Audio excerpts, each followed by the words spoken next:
ये मन की बात नहीं है, मन की भड़ास है। आप तो बड़े प्यार से कर देते हैं मन की बात, मेकअप करके आ जाते हैं साहब।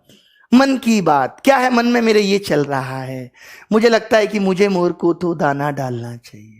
मुझे रात को ऐसा सपना आया, भारत में सब बहुत अच्छा चल रहा है, कोई बेरोजगारी नहीं है, जहां तक देखता हूं खुश पाता हूं लोगों को। ऐसे भारत की मैंने कल्पना की थी। आज दिल्ली हाई कोर्ट ने, आज या एक दो दिन पहले दिल्ली हाई कोर्ट ने मोदी गवर्नमेंट को फटकार लगाई, और फटकार में क्या सीधे सीधे शब्द बोले उन्होंने कि आपकी जितनी भी पॉलिसी हैं सब एक तरह के ढकोसला हैं और ये सरकार पाखंड से घिरी हुई है। ये दिल्ली हाई कोर्ट ने बोला, ये कोई मीडिया तुमको नहीं दिखाएगा कि ये सरकार की पॉलिसी पाखंड से घिरी हुई है।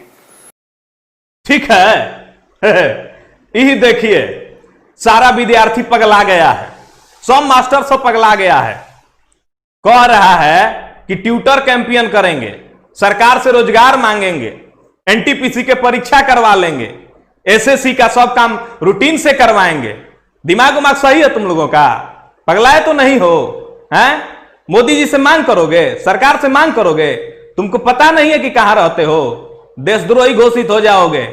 यहां पर सरकार से तुम कुछ मांग नहीं सकते, बस चुपचाप रहो। रोजगार चाहिए तुमको, दिमाग उमाग सही नहीं है? पकौड़ा बनाओ, रोजगार नहीं है, गोलगप्पा का दुकान खोल दो, ठीक है, रोड पे खड़ा हो जाओ, जूता सियो, ये रोजगार नहीं है। सबका दिमाग खराब हो गया है। ये सब लइकन तो लइकन मास्टरों सब पगला गया है। वो कौन है? शर्मा जी है, एगो जादव जी, सब पगलाया हुआ है। लड़कन से कह रहा है ट्विटर कैंपेन कराओ। दिमाग उमाग सही नहीं है तुम लोगों का?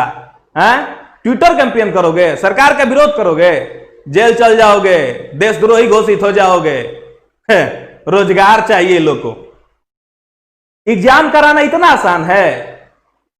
एग्जाम कराना तुमको समझ में नहीं आता कितना टफ काम है? हमारे यहां एग्जाम होता है, उसके बाद एग्जाम में नकल होता है, फिर एग्जाम कैंसिल होता है। नहीं, बात समझ में आ रहा है कि नहीं? ये सब करने में 2-4 साल लग जाता है, फिर ज्वाइनिंग तब होता है, तब पता चलता है कि लड़का सुसाइड कर लिया। सुसाइड कर लिया तो क्या हो गया? मरिए गया तो क्या हो गया? क्या फर्क पड़ता है? मर गया तो मर गया, मर गया। कोई बच्चा एक तो मोदी भक्त होकर या कांग्रेस का भक्त होकर ये ना सुने। आज की जो बात है ना, केवल छात्र की बात है। आपके अंदर का जो आक्रोश है ना, उसकी जो तपस है, वो सत्ता में बैठे हुए जितने भी मठाधीश बैठे हुए हैं, वो जो बिल्कुल आत्ममुग्धता में है, उनके पास तक आपकी बात पहुंचना बहुत जरूरी है। भारत सरकार की विभिन्न एजेंसीज जो सरकारी नौकरी देना जिनका काम है, वो भारत के बेरोजगार युवाओं के साथ पिछले कई महीनों से धोखा कर रही हैं। जी हां, आपने बिल्कुल सही सुना है, बेरोजगार युवाओं के साथ धोखा किया जा रहा है, उन्हें छला जा रहा है। अच्छा, आप ये भी समझिए कि 2.3 करोड़ लोगों ने इसका फॉर्म भरा है, 500 रुपए पर पर्सन ने दिया, कितना हो जाता है? ये 1140 करोड़ बैठता है। ये बैठता है 1140 करोड़। एक बहुत बड़ा स्कैम नहीं दिख रहा आपको यहाँ पे? एक बहुत बड़ा एक झोल नहीं समझ में आ रहा है? आप सबको पता है कि युवाओं के साथ कितना बुरा किया जा रहा है। वो अपनी मन की भड़ास कहां निकाले, उन सबकी मन की भड़ास मैं निकालूंगा आज अगर हम ये सोच रहे हैं कि जो एनटीपीसी आरआरबी के एग्जाम में 2.5 करोड़ बच्चों से फॉर्म भरवा के 500 रुपए फीस वसूल के बोलते हैं कि 400 रुपए बाद में वापस करेंगे, कितना बढ़िया धंधा चल रहा है, कमाल का तरीका है साहब का रेवेन्यू वसूलने का, और सरकार का इस पे कोई ध्यान नहीं है। आज 1.5 से 2 साल होने वाले हैं एनटीपीसी और आरआरबी में। एक बार ये कहते हैं हमें कोई एजेंसी नहीं मिल रही एग्जाम कराने के लिए, फिर आपने जब फॉर्म हमसे भराए थे, जब हमसे फीस वसूली थी, तो क्या सोच के वसूली थी? लेकिन हमारे देश की मीडिया इन सबको दिखाने का उसके पास कोई टाइम नहीं है। वो बस एक मुद्दा पकड़ लेंगे, उनको भी पता है सबको मजा आ रहा है, यही दिखाओ यही दिखाओ, चिल्ला रहे हैं बुरी तरीके से। एक एंकर आप मुझे बता दो कि तमीज का है, अंजना ओम कश्यप, श्वेता सिंह और ये फलाने भाई साहब रिपब्लिक टीवी वाले भाई साहब, क्या नाम है इनका, गोस्वामी जी, ये तो बुद्धि भ्रष्ट इनकी हो गई है। मैं सच बता रहा हूं, ये जितने बुरे कर्म कर रहे हैं, जितने लोगों की बद्दुआएं ले रहे हैं। मेरे प्यारे दोस्त, आपके साथ धोखा हुआ है, और धोखा क्या कि ये सरकार निकम्मी है। और जितने भी सरकार के लोग इस वीडियो को देख रहे हैं, मैं साफ साफ और सीधे शब्दों में कहना चाहता हूं कि तुम्हारी सरकार निकम्मी है। सोचिए कितना गलत हो रहा है यार। अब तो हद हो गई कि आप फॉर्म भरवा लेते हो 2.5 करोड़ लोगों से, उनका पैसा आप खा गए। अब थोड़े दिन बाद रेलवे बिक जाएगी, किसी को कोई मतलब नहीं है, सब बच्चों का पैसा डूब गया। अरे मेहनत की कमाई है, खून पसीना बहा के कमाया 1-1 रुपया। आप कमा के देखो, सरकार का एक आदमी कमा के देखे, फोकट की सैलरी मिल जाती है ना, जगह जगह से पसीना आ जाएगा, जगह जगह से। अभी तो आपको सैलरी भी मिल रही है साहब। मुझे तो ये समझ में नहीं आता, अगर ये समाज सेवा करते हैं नेता लोग तो इनको सैलरी किस बात की है, और जब ये सैलरी लेते हैं तो फिर इनको नौकर की तरह क्यों नहीं ट्रीट किया जाता, फिर ये राजा किस बात के हैं जब ये सैलरी ले रहे हैं देश से। तो आप लोगों सबसे ज्यादा बेवकूफ हो। जी हां, मैं आप लोगों को बोल रहा हूं, स्टूडेंट को, कि आप लोग सबसे ज्यादा बेवकूफ हो, क्योंकि आप लोगों के लिए लगातार ये ट्रेंड कराने की कोशिश करी जाती है, लेकिन आप लोग ट्रेंड नहीं कराते हो। आप लोगों को बार बार बोलेंगे कि ये ट्रेंड कराओ, तो आप लोग क्या ट्रेंड कराते हो? आप लोग ट्रेंड कराओगे ये। आपको ये ट्रेंड कराने में आपको बड़ा मजा आता है, आपको ये ट्रेंड कराने में मजा आता है। ये आप देख रहे हो, विनोद सर्च करो तो यहां पर देखो 4 मिलियन व्यूज, यहां पर 13 million views, 8 million views, 2 million views. क्योंकि बेवकूफ आप लोग हो, सरकार नहीं है। आप लोग बेवकूफ हो, इसीलिए सरकार आपको बेवकूफ बना रही है। ये तब हमारी मीडिया का तो पूछिए मत भाई, इन लोग का लेवल ही अलग है, ये नेक्स्ट लेवल पे है। अभी क्या चल रहा है, सुशांत सिंह का मैटर छोड़िए, देखिए आप देखिए सुशांत सिंह के साथ सबकी भावनाएं जुड़ी हैं, सब चाहते हैं उन्हें इंसाफ मिले, और मिलेगा क्यों नहीं जब सीबीआई लग गई है। लेकिन अब मीडिया को वेट करना चाहिए भाई साहब, सीबीआई का रिजल्ट आ जाने दो, अपने पता चल जाएगा। चुनाव हुआ उसके एक हफ्ता बाद एग्जिट पोल दिखाते हैं सब, यहाँ सीबीआई घुस गई है, सीबीआई से ज्यादा इन लोग की इंक्वायरी चल रही है, रिया चक्रवर्ती क्या की, महेश भट्ट क्या किए, कौन क्या किया, अरे भाई साहब इनके पीछे पड़ा है सब। अरे भाई क्या मतलब बनता है, मीडिया को सजा देना है, सीबीआई को जो मिलेगा सजा देगा। अभी ये न्यूज खत्म होगा तो ये भाभी जी अभी प्रेग्नेंट है, इन पे अब चलेगा कि अनुष्का शर्मा जी ने चटनी खाया है, मतलब बच्चा को छोटा विराट को मन कर रहा है चटनी खाने का, आज चाउमीन खाएंगी, यही सब चलेगा। देखिएगा कम से कम 3 महीना ये ब्रेकिंग न्यूज बनेगा। लेकिन बच्चा भूख से मर रहा है, स्टूडेंट बाढ़ में परेशान है, उसका कॉपी किताब बाढ़ में दह गया, इससे कोई दिक्कत नहीं है। स्टूडेंट भाड़ में जाए, मजदूर भाड़ में जाए, इससे कोई मतलब नहीं है। रिजल्ट आएंगे सबकी नई टाइम से, इनको मतलब नहीं है, लेकिन ये लोग ब्रेकिंग न्यूज बनाएंगे। सर सुशांत सिंह राजपूत का डिप्रेशन है। ये जो लाखों करोड़ों बच्चे जो 1.5 साल से मर रहे हैं, जो इनका डिप्रेशन नहीं है हमारी सरकार के लिए। मैम इनका डिप्रेशन पहुंचा नहीं रहे ना। हाँ, तुम लोग कब बोलोगे? मुझे तो शर्म आती है कि तुम लोग कब स्टार्ट करोगे ये चीजें। एक छोटा सा मुद्दा बुंदेलखंड का करूंगा, वहां पर एक नजर दौड़ा के देख लीजिए, रोटी खाने के लिए सब्जी नहीं है वहां पर, लोगों के पास सब्जी नहीं है, अचार से रोटी खाते हैं, अचार से। लेकिन कोई सुनने वाला नहीं है, कोई सुनने वाला नहीं है। जो प्रधान बन गया उसने अपनी गाड़ी लग्जरी लाइफ बना ली, क्लियर, गाड़ी ले ली, बंगला ले लिया, जमीन लिखा ली, यही सब कर लिया। क्यों? क्योंकि गांव का कोई इंसान बोलने वाला नहीं है, उसको पहले उसको 5,000 रुपया डाल के मुंह बंद करा दिया जा रहा है। अभी कुछ दिन पहले मेरे पास यार एक मैसेज आया, मैं बहुत भावुक हो गया, अभी भी दिल ऐसा हो रहा है कि मैं रो दूंगा। कहता है कि मेरी मम्मी आजकल रोज पूजा करने जाती है सर, प्रसाद चढ़ाती है, उसको आशा है कि मैं एसएससी में और एनटीपीसी में सेलेक्ट हो जाऊंगा।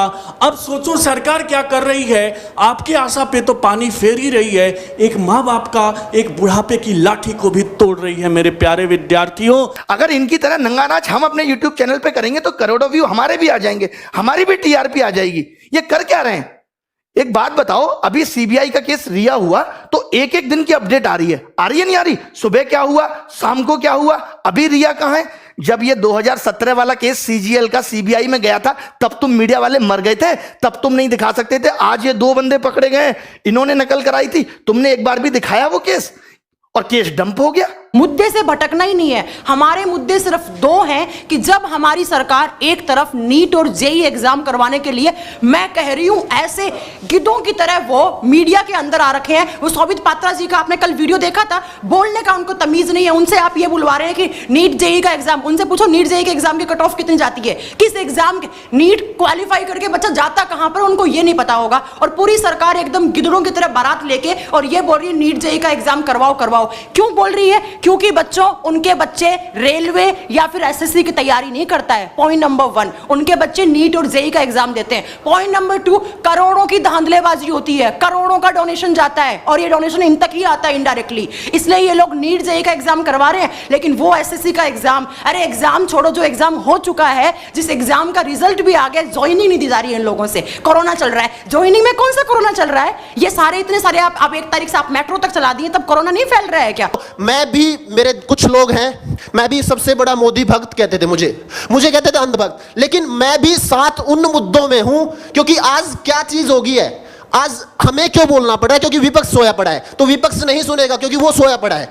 क्योंकि वहां पे बच्चों की तादाद कम थी, बच्चे वहां पे बोल नहीं पाए। अगर 600 वैकेंसीज कम हो रही हैं, एक परिवार में अगर 5 लोग भी रहते हैं तो 3000 लोगों की आवाज आपने बिल्कुल दबा दी। क्यों दबा दी आप लोगों ने? क्योंकि वहां पे जनसंख्या कम थी। आप भी अगर आज यहां पे एक इनिशिएटिव नहीं लेंगे, बहुत ज्यादा बच्चों तक शेयर नहीं करेंगे, बहुत टीचर्स अभी भी सोए हुए हैं, उनको नहीं पता, उनको भी आप अगर शेयर नहीं करेंगे तो ये हमारे भविष्य के लिए बहुत बड़ा खतरा है। 2017 सीजीएल की मैं बात कर रहा हूं, बहुत बड़े लेवल पे धांधली हुई, सभी टीचर्स को पता है, सभी स्टूडेंट को पता है, लेकिन जब प्रोटेस्ट में बारी आई पार्टिसिपेट करने की तो बहुत कम बच्चे वहां पे शामिल हुए। बहुत बच्चों ने बोला हम तो सेफ जोन में हैं। फाइनल रिजल्ट आया और आज हम सभी लोग, हमारे सभी टीचर्स, पूरे देश के सभी टीचर्स, आज मैं सभी को धन्यवाद देता हूं।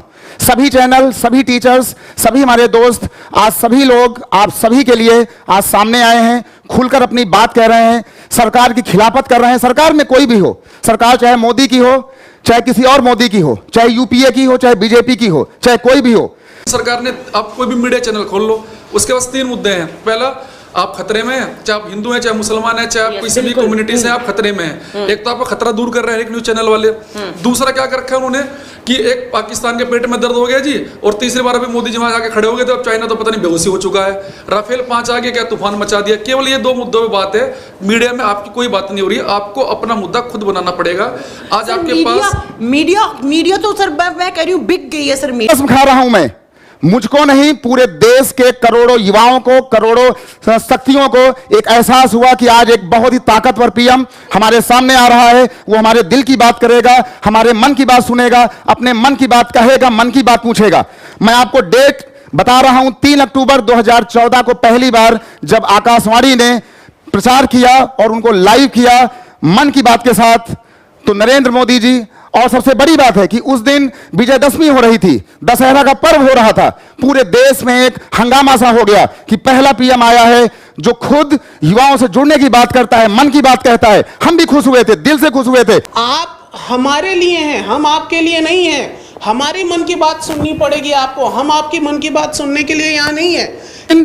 3 अक्टूबर 2014 का वो प्रधानमंत्री जो इतना ऊर्जावान हुआ करता था, युवाओं के मन की बात करना चाह रहा था, आज मुझे बहुत दुख हुआ। 30 अगस्त 2020 को इतवार के दिन आज वही प्रधानमंत्री जब मन की बात करने आता है तो वो आपकी बात नहीं करता है, युवाओं की बात नहीं करता है, वो बात करता है डॉग्स, कुत्तों की, वो बात करता है चिंगारी एप्स की, वो बात करता है खिलौनों की। आप लोग खिलौने बनाओगे?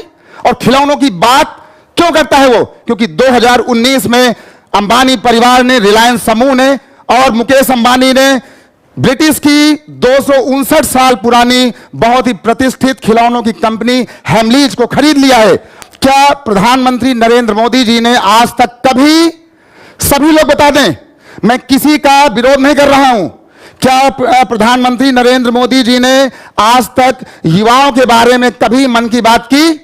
मैं दावे के साथ कहता हूं, 200% दावे के साथ कहता हूं, कभी नहीं किया। क्या प्रधानमंत्री मोदी जी ने कभी युवाओं की बात सुनी? नहीं सुनी। शायद सर वो समझते नहीं है युवाओं को, और कि उनकी बात उन तक पहुंचे। मुझे तो एक उम्मीद जगी थी कि ये सभी लोग जमीनी लोग हैं, जब सत्ता में आएंगे तो हमारी बात सुनी जाएगी, हमारी बात कही जाएगी। वो प्रधानमंत्री जब आज मोर को दाना चुगाता है तो आप जैसे करोड़ों लाखों युवा उसकी फोटो खींच रहे हैं। याद रखिए, आज आप मोर चुगते हुए दानों की फोटो खींच रहे हैं। अगर आपके हालात यही रहे और आपने अपने क्वेश्चन, अपने प्रश्न अगर आपने सरकार से नहीं पूछे तो आपकी जिंदगी, आपका परिवार, आपके मां बाप, आपके आने वाले बच्चे खुद मोर बनकर के नाचेंगे और उसको नचाने वाली आज की सरकारें होंगी, सरकार कोई भी हो। लेकिन आकर तुम बच्चों की फीलिंग्स के साथ खेल जाते हो यार। वैकेंसी ले आते हो, रातों रात ट्वीट करते हो, अगले दिन 8000 वैकेंसी थी, हमारी मर्जी 4000 कर दी हमने। क्यों भाई? तो अगर तुम जब निकाल रहे थे तुम वैकेंसी, हमारी सरकार, तो उस टाइम अपना डेटा चेक नहीं कर सकता था कि हमारे पास सिर्फ 4000 वैकेंसी की जरूरत है? वो 4000 बच्चे जिन्होंने दिन रात एक करा, उन लोगों का क्या, उनका खून पसीना कहां गया? तुम लोगों ने तो एक रात में ट्वीट कर दिया कि हाँ रेलवे में इतना, रेलवे बिक रहा है, ये बिक रहा है, वो बिक रहा है। रेलवे नहीं बिक रहा है, हजारों करोड़ों युवाओं के जो सपने हैं ना वो बेच रही है आपकी सरकार। सरकार चाहे कोई भी हो। मैं खुलेआम कहता हूं। दूसरी बात, ये जो भांड मीडिया है, अमीश देवगन, न्यूज 18, इसके बाद वो जो एक रोज आता है पूछता है भारत लेकर, उसका नाम नहीं, वो पूछता है भारत, कैसे बड़बड़ा रहा है, मुझे समझ में नहीं पूछता है भारत। अर्णब गोस्वामी ने क्या आज तक कभी आपसे पूछा कि युवा क्या चाहते हैं? क्या युवाओं के मन की बात पूछी? क्या कभी पूछता है भारत में अर्णब गोस्वामी ने प्रधानमंत्री जी आपसे कुछ पूछा? मैं दावे के साथ कहता हूं इन चमचों के अंदर इतनी औकात नहीं है जो आपसे कोई बात ऐसी पूछ सके। अमीश देवगन, आज तक ये जितने भी लोग हैं, ये क्या कह रहे हैं कि जो सैलरी वगैरह आप देंगे वो इकोनॉमी पे बड़ा बर्डन पड़ेगा। मतलब इतना नॉनसेंस है ये। देश में जो देश की 73% वेल्थ है वो केवल 1% लोगों के पास है। ये कह रहे हैं संसाधन नहीं है हमारे पास, संसाधन नहीं है, फील्ड में संसाधन नहीं है। अरे आप देखिए, कहते हैं कि खाने वाले बहुत है। अरे भाई, मुंह एक है, हाथ दो है, ठीक है, हाथ दो है, काम तो दो। सब ये जानते हैं कि गलत हो रहा है, ये हो रहा है, वो हो रहा है। सब ये बोलते हैं कि ऐसा हो रहा है देश में, वैसा हो रहा है, वैसा हो रहा है। लेकिन घर पे बैठ के, सोफे पे बैठ के कोई बाहर आने को तैयार नहीं है। कौन सोचेगा कि धूप में निकलेगा? किसको दर्द है? यही तो दिक्कत है ना कि मेरा नहीं है तो आज आपके घर में आग लगी है, कल दूसरे में भी लगेगी। तो इसलिए आज आपकी बारी है। जब तक आप नहीं जागोगे तब तक नहीं बदल सकता, क्योंकि मीडिया तो यही चीज दिखाएगी। पागल कर दिया कि 2 महीने से पहले एक मौलाना साद, उसके बाद ये 2 महीने ये चल गया। ये तो ऐसे समझ लीजिए सरकार की डमी है, उसका डुप्लीकेट है, जो सरकार चाहेगी मुंह से बक देंगे। 2-3 बस आ गए, ऐसे ऐसे बाल निहारे, थोड़ा सा मेकअप किया, आ गई सब महिलाएं, ऐसे ऐसे ऐसे ऐसे हाथ पर मारे। ये न्यूज चैनल है, ये स्तर है न्यूज चैनल का तुम्हारा। वो अर्णब गोस्वामी को देखिए जरा, आप सोच रहे होंगे कि मैं इतना क्यों बौखला रहा हूं। आप देखिए इस आदमी को, क्या करता है ये आदमी, कैसे बकता है। मुझे ड्रग दो, मुझे ड्रग्स दो, ड्रग दो, मेरे लिए गांजा लाओ, चरस लाओ, एमडीएमए लाओ, एक्सक्यूसी लाओ। ये देख रहे हो आप, ये इसका स्तर है डिबेट करने का। ये एक न्यूज चैनल का स्तर होना चाहिए। ऐसे लोगों को घर बिठा देना चाहिए न्यूज चैनल वालों को। लेकिन उनको पता है कि जो ऐसे नाच करेगा उसी को लोग देखेंगे। सरकार और मीडिया एक हो चुकी हैं, वो न्यूट्रल थोड़ी है जो सरकार से जाके सवाल करेगी। पहले अगर मीडिया में कोई बात उठ गई तो उसको बहुत बड़ा समझा जाता था, अच्छा मीडिया में आ गई अब तो सरकार को एक्शन लेना पड़ेगा। 850 दिन हो गए सिंस नोटिफिकेशन। इसको छोड़ दो, ये तो 2018 का एग्जाम है, क्या 2017 में सबकी ज्वाइनिंग आ गई? 17 का एग्जाम 2021 आने को है। 4 साल में आप एक नौकरी की ज्वाइनिंग नहीं दे पा रहे। आप पूरे देश का चुनाव 1 महीने में खत्म करा देते हैं। इस समय भारत में 10 करोड़ से ज्यादा लोग किसी ना किसी तरीके की बेरोजगारी से जूझ रहे हैं। 2 करोड़ से ज्यादा लोगों की नौकरियां केवल और केवल इस कोरोना के टाइम में गई। 50 लाख से ज्यादा लोगों की नौकरियां केवल और केवल इस जुलाई के महीने में गई। अगर मैं कहूं कि चुनाव का नामांकन आज किया जाए, 2 साल बाद चुनाव कराया जाए, 1 साल बाद चुनाव का रिजल्ट आए और चुनाव में गड़बड़ी के कारण 3 साल कोर्ट में मुकदमा चलता रहे और उसके बाद कोर्ट उस चुनाव को निरस्त कर दे, तो सरकार में बैठे लोगों को और नेताओं को कैसा लगेगा? रुकना नहीं है। एसएससी चेयरमैन बात बात पे नोटिस डाल देते हैं कि कोविड की वजह से रिजल्ट नहीं आ रहा। बताइए क्या मजाक बना के रखा हुआ है। कोविड की वजह से नीट हो सकता है। 23 लाख 25 लाख लोगों की जिम्मेदारी आप ले सकते हो कि इनको कोरोना नहीं होगा, आप रिजल्ट डिक्लेयर नहीं कर सकते। इससे तो साफ यही पता चलता है कि जो 90,000 की वैकेंसी थी वो केवल 2019 का चुनाव को ध्यान में रख के किया गया था। और जो पहले से जो ट्रैक रिकॉर्ड आ रहा है, अगर उस हिसाब से अगर हम बात करें तो ये जो 90,000 रेलवे की वैकेंसी है, ये 2024 के इलेक्शन तक जाके ये उसको फाइनल किया जाएगा। यानी अब हिंदुस्तान में एक ट्रेंड बन चुका है कि एक वैकेंसी से आप 2-2 एकदम बढ़िया से चुनाव जीत सकते हैं। बिहार में भी देख लीजिए, पिछली दरोगा की वैकेंसी का एग्जाम कब होगा कोई पता नहीं, लेकिन नया वैकेंसी आ गया है। क्यों? क्योंकि बिहार में चुनाव आ गया है। अब पिछला क्लियर नहीं हुआ, ये कर लीजिए। ये वाली भी उम्मीद रखिए कम से कम 24 तक हो जाएगा। अब लड़का हम लोग से पूछता है कि सर आप पढ़ा दिए, सिलेबस कंप्लीट हो गया, ये बताइए सर जो पढ़ा रहे हैं हम लोग का एकदम मोटिवेशन गिर गया है, सर रिवीजन भी करने का मन नहीं करता है, ये सोच के कि एग्जाम होगा भी नहीं होगा। लड़कों का भी कहना एकदम सही है, एग्जाम होगा नहीं। अब खुद सोचिए, अगर 2019 में इलेक्शन करा लिया जाए और उसको 3 साल बाद रिजल्ट दिया जाएगा तो कैसा लगेगा नेता लोग को? नहीं पता इन लोग को। लेकिन इन लोग को क्या है कि नॉमिनेशन के तुरंत इन सब लोग को पता होता है कि हमारा कब इलेक्शन का पीरियड है। लेकिन इन लोग को यह नहीं समझ में आता है कि स्टूडेंट की लाइफ के साथ खेलना एकदम घातक है, क्योंकि एक बार अगर युवा बिगड़ गया ना तो फिर संभालना मुश्किल है। तलवारों के साए पर इतिहास हमारा बनता है, जिस ओर जवानी चलती है उस ओर जमाना चलता है। गवर्नमेंट को नहीं भूलना चाहिए कि ये युवा ही है जिन्होंने इस सरकार को फर्श पे पड़ी थी, इसे उठाकर अर्श पे पहुंचा दिया। लेकिन जिस दिन युवा बिगड़ेगा ना उस दिन अर्श से उठा के फिर फर्श पर फेंक देगा, टाइम नहीं लगेगा। 10 करोड़ से ज्यादा बेरोजगार हमारे देश में। बहुत सारे लोग आर्ग्यू करते हैं पॉपुलेशन भी तो बढ़ रहा है, कितना नौकरी देगा सरकार? भाई पॉपुलेशन बुड्ढों का थोड़ा ना बढ़ रहा है, पॉपुलेशन बढ़ रहा है जवान लोगों का। हमारे पास पॉपुलेशन नहीं, हमारे पास रिसोर्सेज बढ़ रहे। पहले घर में एक आदमी कमाने वाला था, आज घर में 5 आदमी जवान कमाने वाले हैं, लेकिन वो पांचों के पांचों घर में बैठे खाली। अगर वो आदमी अगर एक आदमी 50-50 हजार रुपया कमा के लाएगा तो 2.5 लाख रुपया महीने घर में आएगा। आप कहते हो आत्मनिर्भर बनो, आपने छोटे मोटे बेरोजगारों के सारे धंधे खत्म करवा दिए, उल्टी सीधी पॉलिसी ला के कैसे आत्मनिर्भर बनेंगे? हल्ला हो रहा है हिंदू मुस्लिम डिबेट, ये सब। सम्मित पात्रा जैसे 2-2 कौड़ी के लोगों को आप अपने चैनल पे बुला के बकवास कराते हो। आपको नहीं पता इस आदमी को बोलना नहीं आता, ये जब भी मुंह खोलेगा गंदगी बोलेगा।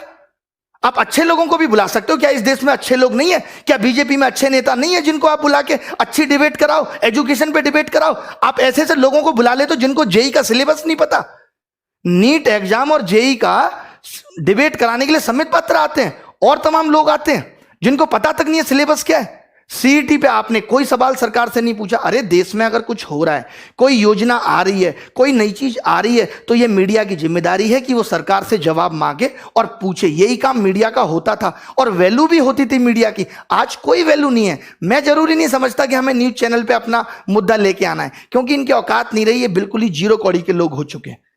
इस देश का दुर्भाग्य है कि कम से कम सोचिएगा, मैं एक डाटा दे रहा हूं, कम से कम 146 सांसद मंत्री ऐसे हैं जिनके पास हाई स्कूल की डिग्री से कम डिग्री है, उससे कम योग्य हैं। आप उनसे अपेक्षा करते हैं, आप उनसे अपेक्षा करते हैं कि आपके लिए वो शिक्षा रोजगार जैसे मुद्दों पर बात करेंगे? कभी नहीं। उनको कुछ पता ही नहीं है, जो उनको बनाकर ढांचा दे दिया जाता है उसी पर वो बोल लेते हैं। तो आप भी प्रजा का दर्द सुनो। मोदी जी रिक्वेस्ट है आपसे, आप हिटलर बनने की कोशिश मत करो। जैसे वो हिटलर भी जब जर्मनी में जनता मर रही थी तो वो भी हंस को दाना चुगा रहा था, आप भी दाना चुगा रहे हो। देखो इस युवा के प्रति, लोगों का जीना। मजदूरों के लिए आपने कुछ नहीं किया यार लॉकडाउन में, किसी के लिए किया है तो बता दो। मीडिया तो सवाल पूछेगी नहीं, हम ही पूछें अपने चैनल के थ्रू। करें तो करें क्या, बताओ। जीना दुश्वार कर दिया यार आपने। मैं अपनी जगह रख के जब ये देखता हूं कि एक बच्चा जिसने 3 साल से तैयारी की और सिलेक्शन नहीं हो तो उस पर क्या बीतती है। हम लोगों से बात करते हैं, आपको पता है एक मीडिया चैनल ने नहीं दिखाया कि जब मैं सुबह सुबह 9 बजे लाइव आता हूं पढ़ाने तो बच्चे मुझे कहते हैं कि घर की छत की टीन पे बैठ के पढ़ रहे हैं, स्कूल की टीन की छत पे पढ़ रहे हैं क्योंकि बाढ़ आई हुई है। आज तक 8 साल आपकी सरकार को हो गए, हम ये सब समस्याओं का समाधान नहीं कर पाए, हम ऐसा कोई टनल नहीं बना पाए कि बिहार में बाढ़ ही ना आए। बट हमें कोई मतलब नहीं है, हमें मतलब बस वोट से है। अभी चुनाव होंगे तो रिजल्ट भी तुरंत आ जाएंगे, सरकार भी तुरंत हो जाएंगी, विधायकों की खरीद फरोख्त भी हो जाएगी, सब कुछ हो जाएगा। बट ना तो कभी एसएससी से कुछ कहा जाएगा, सबकी मिली भगत है, सब 1000-1000 2-2000 करोड़ के घपले होते हैं, सब बढ़िया बैठ के आराम से मिल के खाते हैं, इनकी पार्टियां होती हैं सब। यहां बच्चा रोता है, माँ बाप की सुनता है, रिश्तेदारों की सुनता है, इन्हें क्या फर्क पड़ता है, मजे आ रहे हैं इनके। तो बढ़िया पैसा पहुंच रहा है, सैलरी अलग से मिल रही है, नाम अलग से है, कोई रोक नहीं सकता, अच्छी गाड़ियों में चल रहे हैं, हो गया जीवन।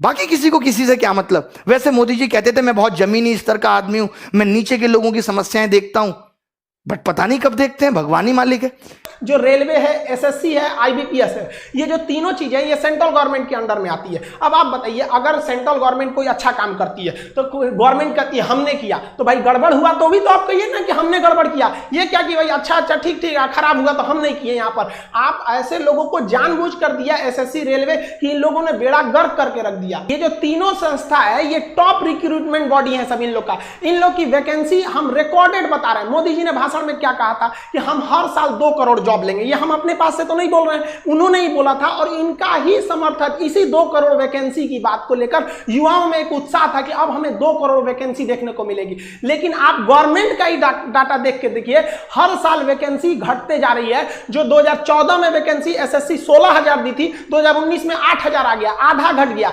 आईबीपीएस जो 21,000 का भी वैकेंसी दी थी, 2020 में आते आते उसका केवल 1100 वैकेंसी पे बच गया। इतना भयानक तो भाई जब कहीं पे भी नहीं हुआ ये तो हमको लगता है कि ये सब जो आप देख रहे हैं, एसएससी हो गया, रेलवे हो गया, आईबीपीएस, ये सब कोरोना से भी ज्यादा खतरनाक है सब। ये स्टूडेंट्स के लिए कैंसर बन गए हैं। इन सबको चेंज करना पड़ेगा। यहाँ पर सीईटी लिया दो, क्या मतलब बनता है सीईटी लिया को? सीईटी ले आओ, लड़कों को पीटी में पास करा के फिर मेंस में लड़ाओ। वहां पर ये लोग किसी काम के नहीं। इन लोग में एकदम रिफॉर्म की जरूरत है। जब तक इन लोग की नौकरी पे सवाल नहीं आएगा, सीधी गवर्नमेंट को रूल बनाइए, भाई साहब जितना दिन तक एग्जाम लेट होगा उतने दिन तक इनकी सैलरी रोक लो। या आप सैलरी, इन लोग को पता है हमारी सैलरी थोड़ी ना रुकने वाली है। एग्जाम 5 साल जाए या 10 साल जाए या नहीं हो, कैंसिल हो जाए, कोई मतलब नहीं बनने वाला है। इन लोग को किसी चीज से मतलब नहीं है। इसी बीच में इन लोग को आप कुछ पूछिए इन लोग को, तो अभी कोरोना चल रहा है भाई साहब। कोरोना के बीच में क्या कोरोना के बीच में सारा काम रुक गया? कोरोना के बीच में बड़े बड़े पॉलिटिशियन वाले काम हो गए सब। यहाँ पे लड़के ये प्रोटेस्ट पे प्रोटेस्ट कर रहे हैं, जेई वाले, नीट वाले, कि भाई साहब हम लोग को क्यों जान लेना चाह रहे हैं? आप कोरोना के बाद एग्जाम ले लीजिएगा। नहीं, कोरोना के बीच में ही लेंगे, कोरोना तो चलता रहेगा। तो भाई साहब आप रिजल्ट भी दे दीजिए ना, कोरोना चलता रहेगा। इसमें इन लोग की सबको कोरोना दिखता है जब रिजल्ट की बारी आ जाती है।